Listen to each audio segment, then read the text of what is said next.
J'étais juste en train de méditer sur les Écritures et je suis tombée sur ce passage des Actes où Paul a été frappé par une vipère. Connaissez-vous cette histoire?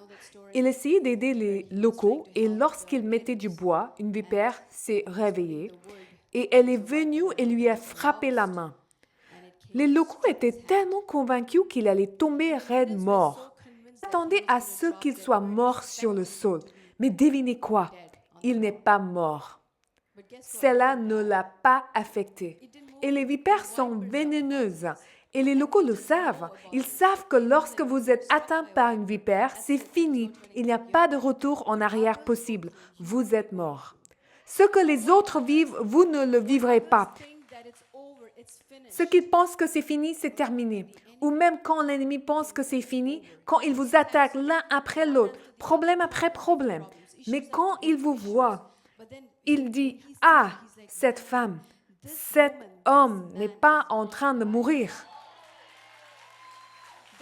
Il n'abandonne pas.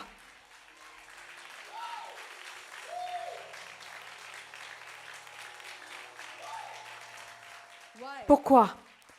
Parce que le Seigneur était avec lui. Je ne pense pas qu'il ait même prié pour une guérison. C'est comme s'il était entré dans cet endroit et que la mort est venue à lui. Mais devinez quoi?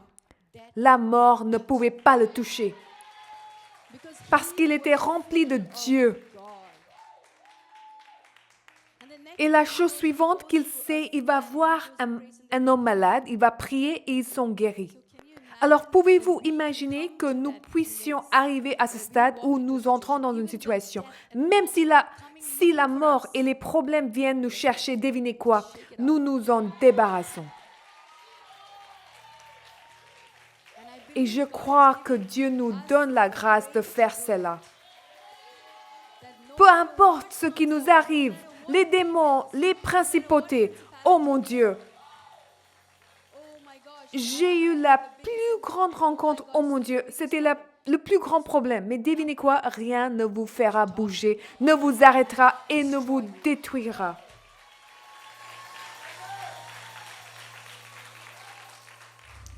Bonjour à vous. Bienvenue sur ma chaîne. J'espère que le Seigneur a été bon pour vous.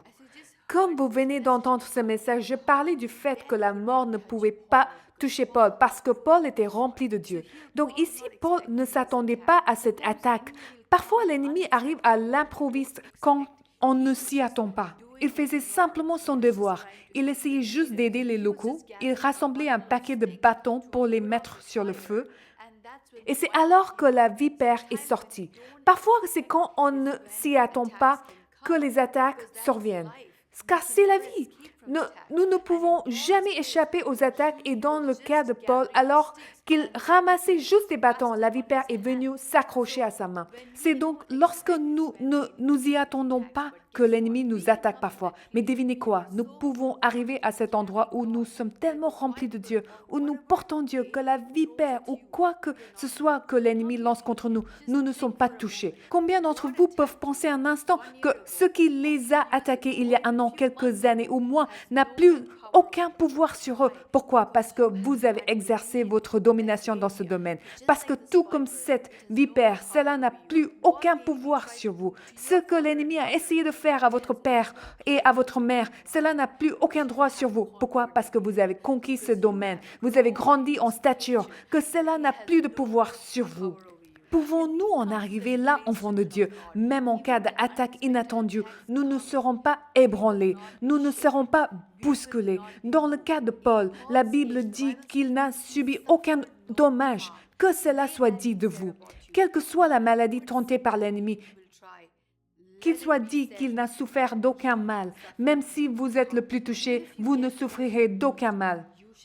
Il peut s'agir d'un traumatisme émotionnel ou d'un traumatisme physique, mais quoi qu'il arrive, vous n'en souffrirez pas. Que cela puisse être dit de toi, car celui qui est en moi est plus grand que celui qui est dans le monde.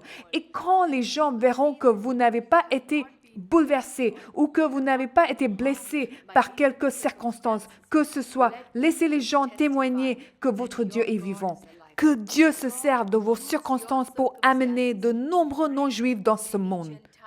Que Dieu utilise votre foi en Dieu, votre marche avec Dieu, votre intimité, votre connexion avec Dieu, que cela parle de lui-même et que les gens autour de vous soient émerveillés par ce Dieu.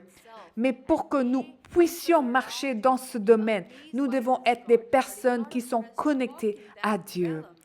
J'espère que cela vous aidera. Je vous remercie encore une fois d'avoir écouté ces vidéos. Je lis tous vos commentaires et je suis tellement encouragée de savoir que ces vidéos ont été une bénédiction pour vous. Continuez à commenter, aimer, partager, transmettre à vos amis non-croyants parce que je crois que ces messages les toucheront et leur parleront parce que vraiment, ce n'est pas moi, c'est le Saint-Esprit qui parle à travers moi.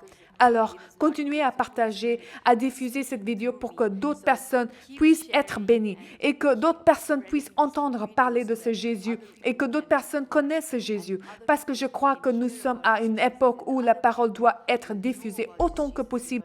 Et merci Dieu pour YouTube, merci Dieu pour toutes ces plateformes de réseaux sociaux où nous pouvons utiliser ce canal pour diffuser l'Évangile, prêcher l'Évangile, enseigner l'Évangile. Surtout que nous sommes dans un monde mourant où les gens cherchent des réponses, les gens veulent connaître la vérité, les gens sont désespérés.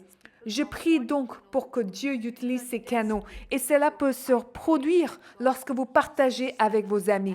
Ce n'est pas le moment de vous taire, c'est le moment pour vous d'aller de l'avant et d'utiliser votre plateforme, d'utiliser votre voix pour parler de Jésus. Sous la conduite du Saint-Esprit, j'essaie de parler de différents sujets parce que j'aimerais encourager notre génération à répondre à cette parole, aider les gens, les encourager dans leur foi, les aider avec leur passion, aider les gens à naviguer dans les différentes circonstances de leur vie. Donc, n'oubliez pas d'aimer, de partager et de vous abonner. Merci de vous être connectés une fois de plus. Que Dieu vous bénisse. Shalom.